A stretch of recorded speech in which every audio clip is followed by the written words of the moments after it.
Muito bem, boa noite a todos vocês. Para quem talvez não me conheça ainda, sou o pastor Mário. Então nós vamos aqui falar um pouco sobre o texto de Marcos 12 e o tema que foi dado foi dinheiro, amor ao dinheiro ou dinheiro ao amor. E hoje nós vamos falar das nossas riquezas. Então aquele é o tema geral, né? E o tema de hoje, minhas riquezas. Quais são as minhas riquezas, né? Então quem quiser abrir a Bíblia ali em Marcos capítulo 12, nós vamos basear essa mensagem num texto muito conhecido da viúva pobre. E aí eu quero fazer uma pergunta para vocês. Queria que vocês realmente respondessem, né? O que vocês acham que é o objetivo desse texto aqui?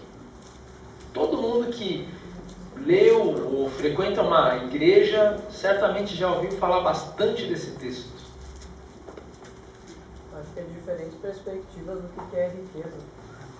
Diferente perspectiva do que é riqueza, né? Quais são essas duas perspectivas aqui no texto? Aí, no caso, seria o que as pessoas têm de sobra e tudo que a pessoa tem que é realmente necessário. Isso, né? Então o texto mostra uma pessoa que deu tudo que ela tinha e outras muitas ali que davam bastante, mas não que fizesse muita falta. Então esse é o enredo do texto. Mas por que Marcos coloca essa história aqui? Jesus fez diversos milagres, falou várias coisas, né? Os evangelistas tiveram que selecionar o que é importante deixar para a igreja. Jesus fez, o apóstolo João fala, Jesus fez muitos milagres que, se fossem todos compilados, não dariam nem infinitos livros, né? Mas esses estão aqui para que todos creiam que Ele é o Filho de Deus. O que esse texto tem a ver com Jesus como Filho de Deus? Para a gente crer que Jesus é o Filho de Deus. Quando você lê o Evangelho, é esse o objetivo de qualquer texto, mostrar que Jesus é o Filho de Deus. Tá, mas o que tem a ver lá a viúva pobre, indo lá fazer a ofertinha? O que tem a ver com o fato? Essa história tem a ver com o fato de Jesus ser Filho de Deus. Parece que aqui está falando só de oferta, né? Tanto que quando a gente fala de oferta, a gente fala desse texto aqui. Alguém consegue ver o que está por trás? Então vamos analisar esse texto da forma tradicional, assim, da forma como geralmente a gente ouve, né? O que esse texto quer ensinar sobre oferta? A gente usa esse texto para falar de oferta, não para falar de Jesus, né? A gente fala da viúva, fala dos ricos, né? Mas então, o que esse texto quer ensinar sobre isso? Sobre oferta. Como é mais importante que o quanto? Isso, às vezes nós somos tentados a imaginar isso, né? Que o como é muito importante. E aí, qual a diferença da viúva para os outros ali? No como ofertar.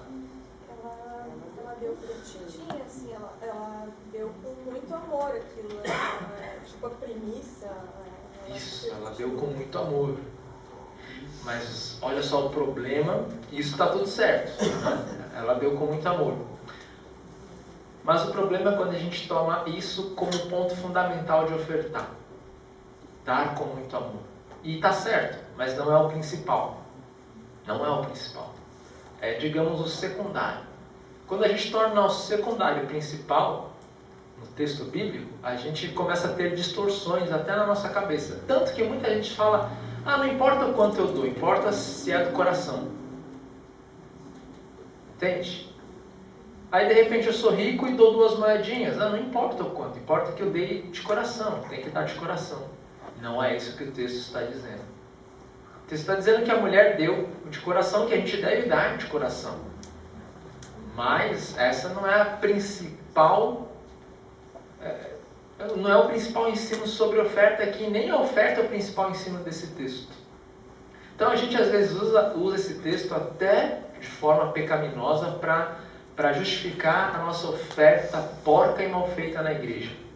A gente dá de coração. Também se der obrigado, não vale, né? Tem que ser de coração. Não importa o quanto, tem que ser de coração. Esse texto não está ensinando isso como primeira fonte. Eu vou dar um exemplo assim, né? Para a gente entender isso. O texto diz isso, mas não é o principal. E o errado é você usar isso como principal. Eu vou dar um exemplo prático para você entender. Se o seu marido ou sua esposa chega assim para você e elogia algo que você fez e fala de um defeito. O principal é o elogio, o defeito é o secundário. Se eu tomar o secundário como principal, o que eu vou ficar? Qual vai ser a minha reação com meu marido e minha esposa? Eu vou ficar bravo. Só que ele deu 9 elogios e um defeito ali. Entende? Quando eu tomo o secundário como principal, eu desvirtuo a mensagem de qualquer coisa. Então, eu vou dar o que de coração. Isso é o secundário. O principal do texto é outra coisa aqui. E o principal do texto nem é sobre oferta. Como que a gente descobre qual é o ponto principal do texto? Ou de qualquer coisa na vida? Como você descobre o que é verdadeiramente importante num texto bíblico ou verdadeiramente importante na nossa própria vida? Não sei se vocês estão compreendendo, né, o que eu quero dizer. Vamos pegar um exemplo assim. Na nossa vida, para entender o que eu quero passar assim, é uma forma de ler a Bíblia, até de interpretá-la corretamente, né? Vamos pegar um exemplo do dia a dia. Você tem lá, tem que trabalhar um dia e você não consegue talvez assistir o dia dos pais ou das mães do seu filho na escola. Certo? Seu filho pode cobrar você e dizer que você, pai e mãe, você não me ama. Tá. Foi um dia. Agora se você analisar que nos outros 6 dias da semana, o pai e a mãe brincaram, o pai e a mãe fizeram lição juntos. Se você tirar só aquele dia que eles não puderam ir na apresentação da escola, você está fazendo uma má interpretação, porque está fora do contexto, certo? Para eu saber se um pai ou uma mãe realmente priorizam o filho, eu não posso pegar algo isolado e dizer, coitado desse menino, os pais odeiam ele, nunca estão lá no dia dos pais e das mães na escola, né? Agora você tem que analisar todo o contexto, que é toda semana, todo mês, a vida inteira. Então a gente nunca pode ler um texto bíblico isolado do seu contexto, porque aí a gente vai fazer várias atrocidades e vai interpretar tudo de forma errada. Então esse texto bíblico, a razão dele de ser está ali no contexto ali do capítulo 12. Jesus está falando com os judeus, os fariseus. Jesus está falando sobre pagar ou não pagar impostos. Jesus está dizendo até para o pessoal ter que pagar impostos para o povo invasor, o César. É uma lição para nós, né? Pagar imposto até para um governo corrupto. É nosso dever pagar imposto, independente de quem está no poder. É dever de dar a César, ao governo, aquilo que é de César é do governo. Não tem escolha. Não depende de quem está do outro lado. Depende de quem você é. E você, como filho de Deus, Jesus ensina, tá? É a César o que é de César. Mesmo que César, como naquele caso, era um idólatra, era um pagão. Tá? Então Jesus está ensinando coisas radicais ali sobre o dinheiro, né, que chocava aquele povo. Muitos ficavam chocados, achavam que era justo roubar de César, afinal eu sou um judeu, porque eu não vou pagar imposto, meu dinheiro santo dá lá para um pagão, construir templos pagãos. Eu não vou cooperar com esse império. Deus quer que eu fique com o dinheiro do imposto, de alguma forma roube o governo, porque eu sei fazer algo melhor. Eu vou servir a Deus com esse dinheiro, o governo, o César não vai fazer. Então quando Jesus fala, não, você vai dar a César o que é de César, e não importa quem César é, ele está chocando os judeus. Por que Jesus quer chocar?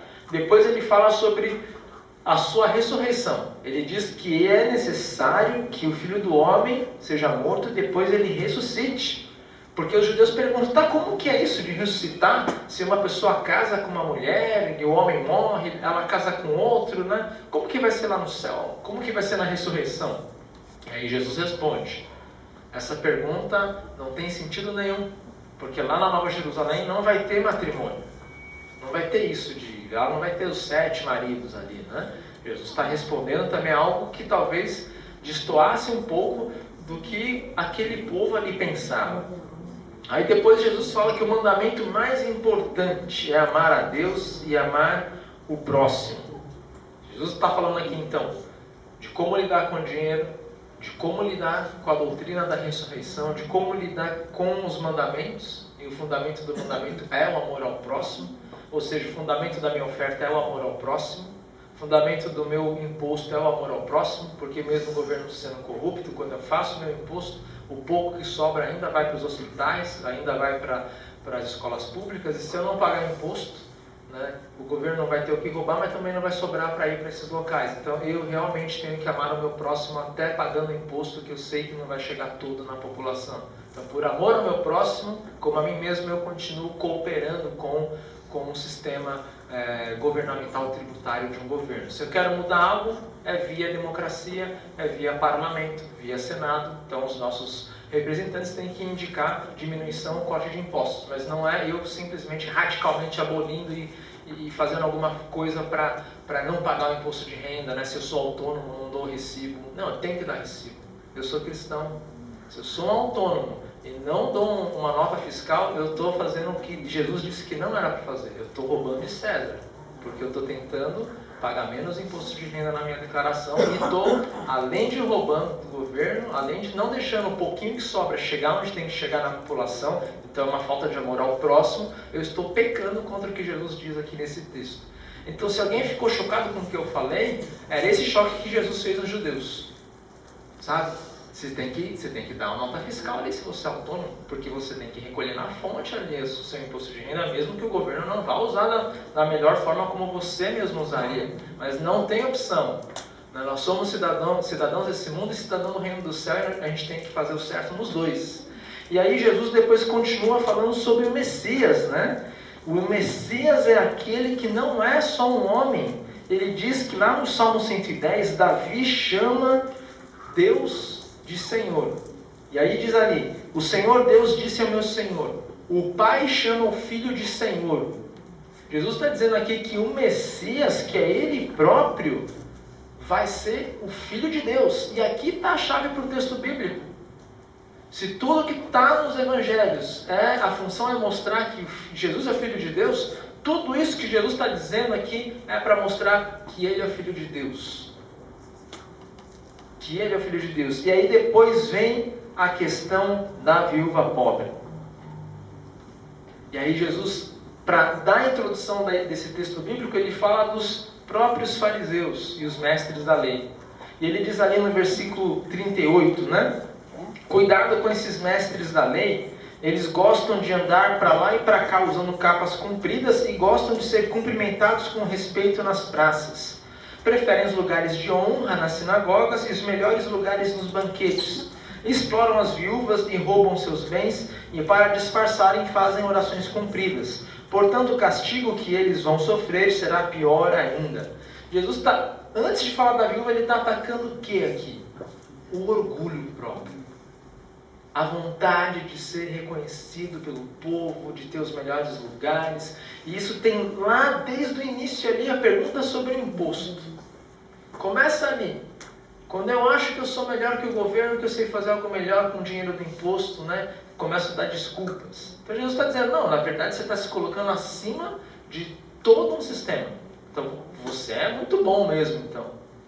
É uma idolatria do eu. E hoje nós temos isso muito forte entre nós, né? A gente não consegue ouvir pessoas que pensam diferente da gente. A gente logo fecha os ouvidos, ou logo desbloqueia no Facebook, ou fica bravo, ou xinga, né? A gente não consegue ouvir. A gente acha que sempre a nossa ideologia política, o nosso candidato é o melhor, é o santo, né? Não tem quem criticar, é contra a nação, ou é contra o bem da humanidade, né? A gente não consegue ouvir o próximo. Então talvez a gente não é tão apegado ao dinheiro mais, mas a gente é apegado ao que nós damos valor, que é a nossa própria ideia sobre o mundo, sobre o sistema político, enfim, sobre todas essas coisas, né? Então a gente não consegue ouvir quem pensa diferente. Jesus está atacando exatamente essa idolatria do eu. E aí ele está usando um exemplo daquela época que todo mundo achava bonito você ser um mestre da lei, uma pessoa importante na igreja e ter os melhores lugares e receber os elogios, né, e ficar andando de lá para cá com as capas compridas, mostrando que como eu sou grande dentro da minha religião, né? E a gente continua com esses mesmos tipos de pecado. O nosso apego ao nosso status, aquilo que a gente fez, ao nosso passado, aquilo que nós somos hoje, a gente continua usando isso como uma moeda. Ah, porque eu sou o fundador, porque eu sou isso, porque eu sou aquilo, porque eu sempre estou junto. e a gente mal sabe que na verdade somos tão ruins quanto os fariseus daquela época. E aí entra a oferta da viúva. Então quando Jesus fala aquilo lá, o texto diz que Jesus foi e ficou observando. Porque as ofertas não aconteciam no culto. Aliás, a oferta no culto é recente, não acontecia oferta no culto. As ofertas eram deixadas um gasofilácio fora da igreja, né? Tipo uma urna, e você ofertava antes de entrar na igreja. Então, a oferta no culto foi introduzido recentemente, assim, não faz muito tempo, né? Enfim, a razão não sei dizer porquê, mas o fato é que isso aqui não acontecia ali na hora do culto, acontecia fora do templo, as pessoas iam lá e levavam as suas ofertas em dinheiro. E aí Jesus percebeu que tinha muitos ricos ofertando bastante. E vejam que Jesus não está condenando a oferta dos ricos, não está falando que foi ruim, que é pecaminoso. Jesus apenas constata que aquela viúva, ele fala, né? Eu afirmo isto, esta viúva pobre deu mais que todos. Ele não está dizendo que os ricos deram de forma pecaminosa, de forma ruim. Ele simplesmente, ele nem quer falar dos ricos aqui. Ele quer falar da viúva pobre, né? E ele fala, porque os outros deram do que estava sobrando. É uma constatação, não é um julgamento ainda. Porque ele quer apontar para a viúva. Mas ela é tão pobre e deu tudo o que tinha para viver. Então esquece a oferta do rico. Jesus está apontando para a viúva. E o que ele está mostrando na viúva? Ele não está falando assim que ela deu de coração. Procurem ali em algum lugar Jesus tentando descrever a atitude dela no coração. Aonde está? Eu vou ler de novo. Aí Jesus chamou os discípulos e disse... Então ele viu a viúva das moedinhas de pouco valor, viu a montanha de dinheiro dos ricos, e Jesus fala, eu afirmo a vocês que isto é verdade, esta viúva pobre deu mais do que todos. Não há descrição da motivação, há descrição de um fato, uma narração. Ela deu mais que outros. Mas aí o discípulo pensa, como assim deu mais? Ela deu 2 moedinhas, mais como? Jesus explica o que é esse mais. E aí Jesus vai explicar o que é esse mais. Porque os outros deram do que estava sobrando. Porém, ela, que é tão pobre, deu tudo o que tinha. Jesus está fazendo aqui uma conta, quase uma lógica aristotélica matemática. B maior que A. Só que B maior que A não no sentido do dinheiro. B maior que A no sentido que ela deu 100% que ela tinha, né, e os outros ali não deram 100% do que eles tinham. É essa comparação que ele faz. Ele não está condenando quem não deu tudo. Ele está simplesmente dizendo que ela deu mais. Entendem aqui? Não há nada assim, você não pode usar esse texto bíblico para dizer que a sua oferta aqui é uma merreca, você dá de coração, está tudo bem, que Jesus está elogiando. Ele não está falando isso aqui. Não está nem no texto do nosso perícope lido aqui. Tá, e o que tem a ver então a mulher dá tudo? Jesus está mostrando isso, ela deu 100%, esse é o ponto desse texto. Como atrelar isso a mostrar que Jesus é o Filho de Deus? Que é o contexto de todos os evangelhos. Quem consegue me dizer agora? Veja, então não está falando de oferta aqui. A oferta é um pretexto, né? Está falando que a mulher ali, a viúva, deu 100%. Dentro desse contexto de Jesus é o Filho de Deus, como que esse texto mostra que Jesus é o Filho de Deus? Oi? Jesus vai dar 100%. Talvez que Jesus vai dar 100%. E tudo pertence a Deus. Talvez também tudo pertence a Deus. Oi? Ela não tinha amor ao dinheiro, e sim a Deus. Pois é, não sei se ela não tinha amor ao dinheiro, o texto não diz. De repente ela está dando obrigada, a gente não sabe, o texto bíblico não está dizendo se ela tinha amor ao dinheiro ou não, e nem se ela deu com alegria, e nem se ela deu com, né, às vezes, a gente é assim, às vezes a gente faz o nosso dever, não é por amor, porque a gente é obrigado, e a gente faz o certo, às vezes mesmo sendo obrigado, né? Ela tinha fé. Ela tinha fé. Opa, eu acho que Tudo. esse é o ponto, né? Bom Fé ficar, forte em Deus. bom ficar aqui no texto para uma mulher, uma viúva, dá 100% do que ela tem. Não é muito o amor que está ali, às vezes não é o amor. É o quê? Confiança. Tem que ter confiança. É fé, o ponto aqui. E às vezes fazer algo pela fé não é fazer algo que o meu coração diz, porque às vezes meu coração não diz, eu vou pro culto. Às vezes meu coração vai dizer, não, ficar com a sua filha que é mais gostoso. Meu coração não está afim de ir no culto, mas eu tenho que ir. Às vezes meu coração não quer ir trabalhar segunda de manhã, e eu adoro fazer o que eu faço. Eu sempre, adoro ser pastor, adoro ir na ubra, na aula, adoro. Mas às vezes você acorda segunda-feira de manhã, você quer ficar em casa com a sua filha. O meu coração está dizendo, fica em casa, sua filha é mais importante, óbvio que ela é. Mas por que eu tenho que ir lá? Porque é meu dever, porque pela fé eu sei que esse é o meu dever, eu tenho que cumprir com o meu dever, eu tenho que ir lá. Então, às vezes, a fé não atua no coração apenas. O coração nos engana grande parte do tempo. Se a gente seguir o coração, como diz os filmes de Hollywood, siga o seu coração, você vai saber o que vai fazer, você vai tomar as decisões erradas na sua vida.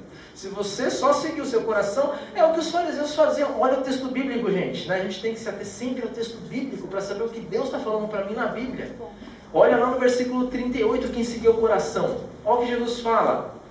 Cuidado com os mestres da lei, porque eles seguem o coração. Eles gostam de andar. Eles gostam, o coração deles, eles gostam de andar de lá para cá com as capas compridas. Eles estão seguindo o coração. Eles gostam. Então, às vezes, o coração nos leva a decisões pecaminosas e até erradas. A fé muitas vezes não vai atuar no coração nem na mente. A fé é um poder que simplesmente nos impulsiona a fazer o que é certo. E aí, se é pelo coração, se é pela mente, eu não sei, porque a fé tem que ser um mistério na minha vida. Eu não tenho como explicar por que pela fé, é pela fé, não é? O coração não sentiu, a mente pensando. Pensa bem, dar tudo que você tem igual a viúva não é racional. Não é lógico racional também. Mas o coração também às vezes não é. Então não é nem pela lógica, nem pelo coração, não é nem pela razão, lógica, não é nem pelo afeto, é pelo quê? É pela fé. A fé não é razão, a fé não é afeto, a fé é fé. É um mistério, não tem explicação. Então o ponto desse texto é isso. A viúva confiava naquele Deus poderoso. E confiava de que forma? O que então é confiar em Deus? É confiar que Deus proverá. E se Deus proverá, eu tenho que confiar de que Ele é amoroso e misericordioso. E se Ele é amoroso e misericordioso, Ele cuida da minha vida. Então eu sei que eu vou ter amanhã a companhia de Deus. E eu sei que a minha vida estará amparada por Ele. Por isso a viúva pôde ofertar as 2 moedinhas que ela tinha, que era tudo que ela tinha. Para entender esse texto mais, nós temos que entender o que era uma viúva naquela época, tá? Para a gente ver o tamanho, a confiança dessa mulher. Não tinha previdência social no Império Romano. Não tinha pensão do marido. Morreu, acabou. Se ela é viúva, não tem mais o marido. A gente não sabe se ela tem filho. Mas enfim, imagina então você ser viúva, não tem um marido lá trazendo o dinheiro. Ela vivia dificuldades diárias para viver. Então aquelas 2 moedinhas era tudo que ela tinha para comer o resto do dia, e amanhã seja o que Deus quiser. Mas ela confiava em Deus. Então quando a gente vê um Deus de misericórdia, a gente é capaz de confiar plenamente nesse Deus. Como Deus se revela misericordioso hoje na nossa vida? Como é essa misericórdia dele? Para que a gente confie nele plenamente. O Espírito Santo. O Espírito Santo vem a nós como? Vem a nós porque a gente raciocina e chega na conclusão que Deus existe, que Jesus... Como que vem esse Espírito Santo? Através da oração. Mas a oração às vezes brota da gente, a gente está com depressão e a gente pensa que a minha oração não está chegando a Deus, é muito ainda... A oração é um produto meu, né? A palavra. O Espírito Santo vem fora da gente, vem pela palavra. Quando eu vejo a palavra de Deus, é o Espírito Santo falando comigo. O Espírito Santo vem a nós pelo batismo. E aí é tão bonito uma criança sendo batizada por quê? Porque a gente não pergunta se ela quer. A gente não pergunta, e aí, nenenzinho, siga o seu coração. Você quer ser batizado? A gente batiza. Por quê? Porque assim como eu sei que a vacina é boa para minha filha, eu vou vacinar mesmo que ela chore. Assim como eu sei que comer carne de fígado é bom e ela vai comer porque eu estou mandando. assim também eu sei que o batismo vai trazer o Espírito Santo para ela e que a fé vai habitar o coração dela. E eu não estou perguntando se ela quer, eu estou dando a ela o Espírito Santo. Eu não vou esperar ela fazer 18 anos para vacinar, para ensinar que ela tem que comer o fígado, que ela tem que comer o arroz e feijão. Eu não vou esperar ela ter 18 anos para levar ela ao batismo. Não é opcional, né? Eu, como pai, sou responsável pela vida de fé dela. Então eu trago ela ao batismo. E lá no batismo, sem que ela diga sim, eu creio, eu aceito Jesus, ela recebe o Espírito Santo de Deus. E esse Espírito Santo vai colocar fé no coração dela e vai ajudá-la a amar a Deus e confiar nele acima de todas as coisas. E a gente recebe o Espírito Santo, recebe a fé, fortalecimento da fé, né? Na Santa Ceia. E de novo, não é a gente, né? É Cristo que se oferece no seu corpo e sangue em nosso favor. E tudo isso ele faz porque aí sim, como disse a Raquel, Jesus deu mais do que 100%. Jesus deu muito mais, porque ele teve que, na verdade, se tornar um de nós para não dar apenas a sua divindade, mas ele teve que enfrentar a morte sendo Deus. Ele teve que, lá na cruz, colocar um paradoxo na nossa cabeça de Deus morrendo. O Filho de Deus, que é Deus igual ao Pai, morre. Quem morre na cruz? É Deus. É o Filho de Deus, que é Deus. Então, Deus em Jesus. Deus morre na cruz. Jesus é Deus e ele morre por nós na cruz. Então, ele deu muito mais do que ele tinha, digamos assim, do que 100%.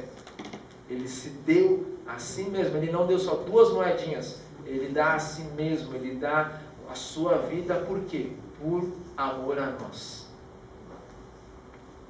E não é que Jesus estava seguindo o coração dele no sentido assim, como a gente usa.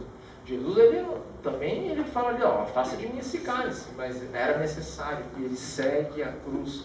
Por quê? Porque ele nos amava. Por amor a nós. Então, quando eu falo seguir o coração, não quer dizer que a gente não deva amar. Eu quero dizer que seguir o coração na cultura de hoje é enganoso, é seguir um gosto, não é amar de verdade. Que o amor também não é seguir o coração, né? Como a gente vê no filme aí, siga o seu coração. Seguir o coração geralmente pense em você mesmo, tá? Quando você ouvir isso, siga o seu coração, o que quer dizer mesmo nos filmes e nas músicas cara, pense em você mesmo, se coloca em primeiro lugar, vale a pena ficar com essa pessoa e com a outra? Siga o meu coração. O que eu quero, o que eu gosto, o que é bom para mim, eu vou escolher isso. Seguir o coração nesse sentido é o que fazem os fariseus, fazer o que gosta, o que é conveniente, aquilo que vai me agradar mais. Isso é seguir o coração. Amar é diferente. Amar aí quem é pai vai entender isso também. Amar você é pai, seu filho acorda às 6 da manhã, você foi dormir às 2, ele acorda e quer brincar. Seguir o coração, filhão, vai lá dormir, porque eu estou cansado. Você seguiu o coração, siga o seu coração. Você precisa de sono, você trabalhou o dia inteiro, trabalhou até de noite. Siga o seu coração, vai dormir, pirralho ali enchendo o saco, né? Siga o coração, durma. Agora, às vezes, por amor ao filho, você levanta e não segue o seu coração. Você segue o amor que tem no seu coração, que tem em você. Você brinca com aquele filho. Então, Jesus nos ama, não é que ele foi para a cruz sorridente, eu amo todo mundo, eu vou fazer isso porque eu tenho que fazer. Não, Jesus foi sentindo dor, sentindo angústia, sentindo vontade de não estar lá. E por que ele faz tudo isso? Ele sendo Deus, ele podia dizer, bota um ponto final nisso tudo, derruba esse universo inteiro, vamos fazer um outro universo. A gente é todo poderoso, por que eu tenho que morrer por esse universo decaído aqui? A gente amassa o rascunho e faz outro. Porque ele nos amou, ele não seguiu o coração, ele nos amou com amor de verdade. E quando a gente tem esse amor de Jesus, a gente vê que Jesus nos ama assim, eu sou capaz de dar as 2 moedinhas, dar tudo que eu tenho. Não quer dizer que eu vou dar aqui na igreja 100% do meu salário, mas quer dizer que 100% do que eu ganho vai ser usado para servir a Deus, e não para servir os meus interesses. Entende? Eu posso dar, 10% aqui, mas os outros 90% eu não vou dar para o diabo, ou para mim mesmo só. Eu vou pagar uma educação para o meu filho, eu vou usar de forma sábia. Eu não vou comprar um iate tendo que pagar minha casa, por exemplo. Eu vou usar sabendo que as 2 moedinhas é para o Senhor Jesus, seja a parte que eu dou na igreja, seja a parte que eu retenho para minha casa, para minha família. Eu vou usar com sabedoria. 100% do meu tempo é para o Senhor Jesus. Tanto que eu faço aqui na Toque de Vida, na minha congregação, como que eu vou fazer na minha casa, como que eu vou fazer no meu trabalho. Eu vou dedicar, eu vou colocar na minha cabeça que todos os segundos da minha semana são dedicados ao Senhor e Salvador Jesus Cristo. E aí eu vou começar até a avaliar melhor aquilo que eu estou fazendo com o meu tempo livre. Se eu estou servindo a Deus naquele tempo livre meu ali. Então tudo que eu tenho, tudo que eu sou, os dons que Deus me deu, eu vou dedicar a eles 2 moedinhas. De novo, seja aqui na igreja, na congregação, ou seja lá fora, no mundo. Eu vou dedicar ao Senhor Jesus. Então se eu estou cortando o meu cabelo, eu sei que aquele momento tem que ser para o Senhor Jesus, e não só para o Inter e para o Grêmio. Então de alguma forma eu vou ter que falar para o meu cabeleireiro: e aí, como está a sua vida? Tá ruim. Posso fazer uma oração depois que o Senhor terminar o trabalho aí? Já falei do Grêmio, já falei do Inter, da Libertadores, agora esse momento tem que ser para o Senhor Jesus também.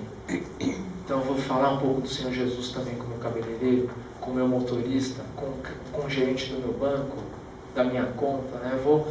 Todos os meus relacionamentos, eu vou abrir espaço para o Senhor Jesus, porque as 2 moedinhas, os meus relacionamentos todos são dedicados ao Senhor Jesus. E eu consigo fazer isso quando eu entendo que Deus dedicou o seu Filho, tudo que Ele tinha de mais valioso, porque Ele me amou. E por último, terminando essa mensagem, quando você então pensar em servir a Deus, quando você pensar em fazer qualquer coisa na sua vida, a pergunta que você deve fazer é: essa decisão é para seguir o meu coração, para fazer o que eu gosto? Ou essa decisão são as 2 moedinhas que eu dou para o Senhor Jesus?